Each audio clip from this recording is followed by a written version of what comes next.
नमस्कार। iOS development की दुनिया में ना आजकल एक बहुत बड़ा और ज़रूरी बदलाव चल रहा है। डेवलपर्स अब धीरे धीरे कोकोपॉड्स को छोड़कर स्विफ्ट पैकेज मैनेजर, जिसे एसपीएम भी कहते हैं, उसकी तरफ जा रहे हैं। तो चलिए आज इसी बदलाव को ज़रा करीब से समझते हैं।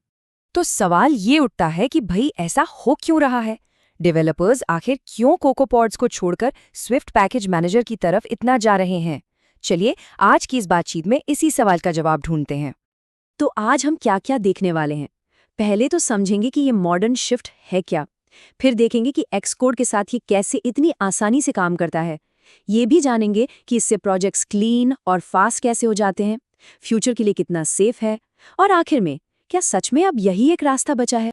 चलिए शुरू करते हैं पहले पॉइंट से, द मॉडर्न शिफ्ट।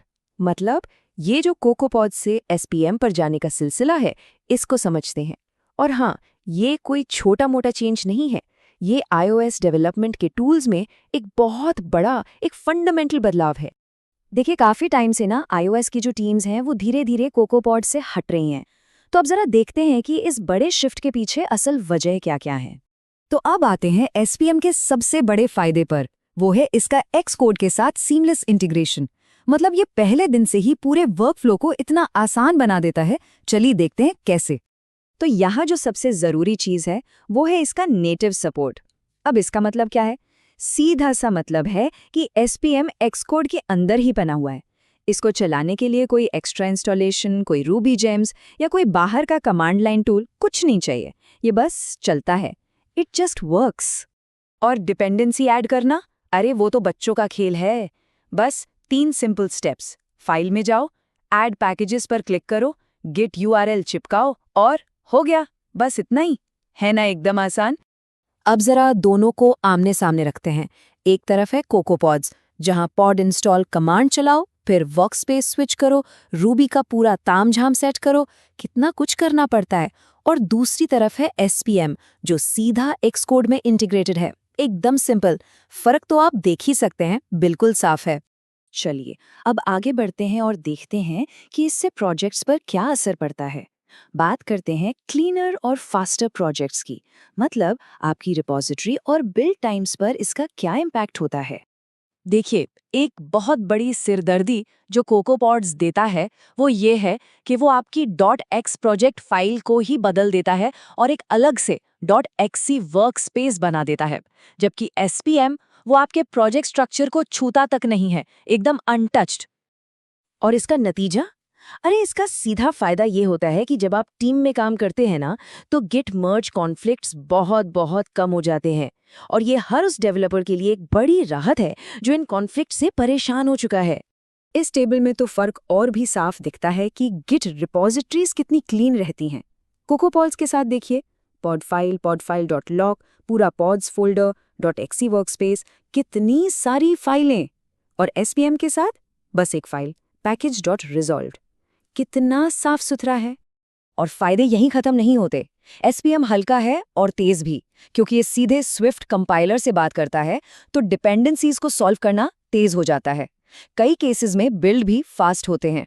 और सबसे अच्छी बात, वो भारी भरकम पॉड्स/फोल्डर भी नहीं होता आपके प्रोजेक्ट में। ठीक है, तो अब जरा फ्यूचर की बात करते हैं। मतलब फ्यूचर रेडी और सिक्योर। आखिर क्यों एसपीएम आज के मॉडर्न डेवलपमेंट के लिए एक स्मार्ट और सेफ चॉइस है। एसपीएम का एक और कमाल का फायदा है इसका क्रॉस प्लेटफॉर्म सपोर्ट। ये सिर्फ iOS तक ही सीमित नहीं है। ये macOS, watchOS, tvOS, लिनक्स और यहाँ तक कि सर्वर साइड स्विफ्ट सब पर चलता है। जबकि कोकोपॉड्स का फोकस तो मेनली एप्पल प्लेटफॉर्म्स पर ही रहा है। और ये बहुत जरूरी बात है कि एप्पल खुद एसपीएम के फ्यूचर में हेवीली इन्वेस्ट कर रहा है। जब एप्पल का हाथ हो तो ये तो पक्का है कि इसका डेवलपमेंट भी जारी रहेगा और ये आगे भी रेलेवेंट बना रहेगा। अब अगर इकोसिस्टम की बात करें तो एसपीएम का इकोसिस्टम लगातार बढ़ रहा है। आजकल तो नई लाइब्रेरीज भी एसपीएम फर्स्ट आ रही हैं। एप्पल भी रिसोर्सेज, बाइनरीज और प्लगइन्स के लिए ऑफिशियल सपोर्ट दे रहा है। वहीं दूसरी तरफ कोकोपॉड्स का इकोसिस्टम धीरे धीरे डिक्लाइन हो रहा है। सिक्योरिटी और ट्रांसपेरेंसी की बात करें तो एसपीएम का जो डिसेंट्रलाइज्ड मॉडल है ना, वो ज्यादा भरोसेमंद है। क्यों? क्योंकि डिपेंडेंसी सीधे गिट से आती हैं।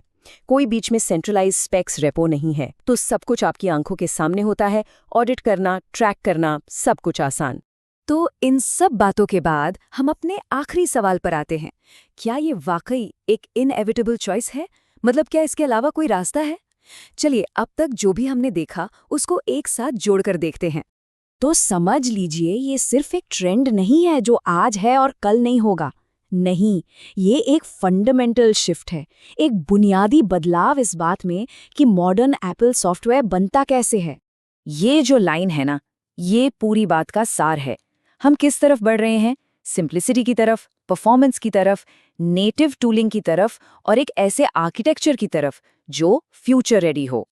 और बस इन्हीं सब वजहों से SPM बहुत तेजी से मॉडर्न iOS डेवलपमेंट के लिए एक डिफ़ॉल्ट चॉइस, मतलब पहली पसंद बनता जा रहा है। तो आखिर में एक सवाल सबके लिए, क्या प्रोजेक्ट्स माइग्रेट हो चुके हैं या अभी भी पुरानी कोकोपॉड्स वाली ऐप्स को ही मेंटेन किया जा रहा है? सोचने वाली बात है ना?